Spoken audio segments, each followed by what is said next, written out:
This kid was the first footballer to have 1 million Instagram followers at the age of 14. And no, it's not Lamine Yamal or Ansu Fati, it was Xavi Simons. As little as 14, he was already a self-made millionaire from appearing in commercials with Neymar Jr. and Ronaldo, signing a deal with Nike and owning a YouTube channel. Without question, Xavi was one of the biggest prospects, if not the biggest, during his academy days. And despite this, he went from promising to flop, at least in the eyes of his haters, in a very short span. He moved from club to club in search of achieving his dream to become one of the best players in football. And just like every hero, here's how Xavi is on his redemption. Born in 2003, Xavi Simons was the overall boss of the project Mbappe. This is mainly because he was the son of RB Simons, who played as a striker for clubs in the Netherlands and Japan, but didn't get to the heights of football as he would have wanted. Knowing his son's talent, he decided to nurture him. And yes, you guessed right, he was named after the legendary Barcelona midfielder Xavi Hernandez. In fact, his older brother, whom he shares the same birthday with, Faustino Ximons, was named after Faustino Ospina. Being a Barcelona fan, RB Simons was willing to do anything for his son to play for Barcelona. But first, the La Masia. The family moved from Spain to sign for Club Deportivo Tadeo, 1,614 kilometers from their residence, hoping to be scouted by Barcelona. By age of 7, fortune hit him. Former Barcelona player Guillermo Amor scouted him into the La Masia. With the help of his father as his personal trainer, Xavi Simons became the most promising La Masia talent since Lionel Messi.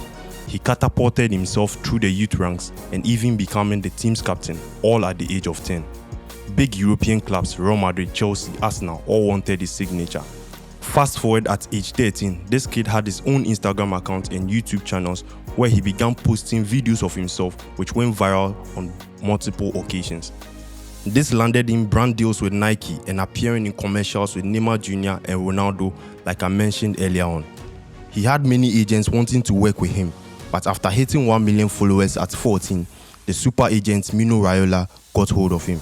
Yes, Mino Raiola, may his soul rest in peace. Obviously, there's a reason why Mino Raiola became one of the most infamous football agents, many seeing him as a money-hungry person and one who didn't care about the players' relationship with their clubs. With Mino Raiola, Xavi Simons' career was more than just football. In fact, he was able to convince Xavi's parents that he wasn't going to get chance at Barcelona, causing a move to PSG. Raiola proved to the family that the Catalan club at the time let go of players like Adama Traore, Dani Olmo, and then Mario Icardi.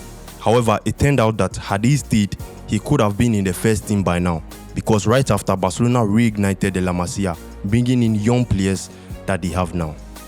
Although PSG had a track record of signing marquee players which halted the development of youth players, they took a gamble. Xavi had 46 goal contributions in his first 2 years at PSG in the youth team.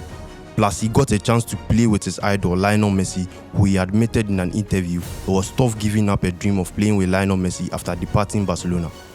This is where controversies began. From getting accused of sneaking in girls into hotel rooms at under-19 UEFA tournaments, being sent back from the first team into the youth team, to getting a match suspension from over-celebrating a goal in the UEFA Youth Champions League. With this run, he began to prove his haters right. To make it worse, on his return to the first team, he managed to send PSG out of the League Cup round of 16 after missing the decisive penalty which he wasn't asked to take. He lost his Nike deal at age 19. Age 19, where majority of players do not even get the chance to play for the first team, Xavi had already seen it all, the highs and the lows. But of course, there's been situations where players showed the world that their presence do not define them. Look at Ademola Lookman, look at Christopher Nkunku, look at Maguire, Anthony, I could go on and on. With Xavi's contract about to run out in PSG and the sudden death of his agent Mino Raiola, he decided to join PSV in order to rediscover himself. He gave a special release clause of 6 million euros in case PSG wanted him back in the future. All this in the midst of interest from his former club Barcelona and Real Madrid. He began to erase the notion he was a social media celebrity, donning the number 10, mentored by Ruud van Nistelrooy and racking up goal contributions in the Eredivisie. He showed the Dutch league that what the media has been saying about him was all lies. The Champions League game against Arsenal is how he got to show the world. He was by miles the best player on the pitch, which had talented players like Martin Odegaard and Cody Gakpo on. Making unreal dribbles tormenting Arsenal's goalkeeper was the highlight of the day.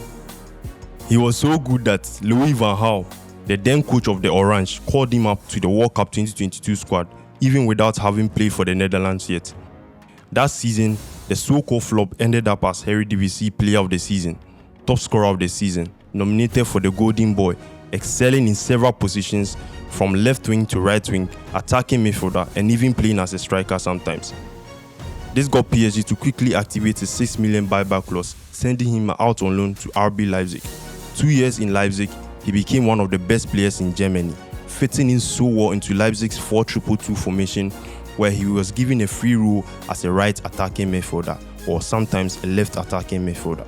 The 2024 Euros lifted him up even more, especially the semi-final game against England, scoring a wonder goal to become the youngest Dutch player to score in the Euros since Marco van Basten. Now picture this, at a young age of 22, Xavi has unreal experience and is able to speak up to 5 different languages.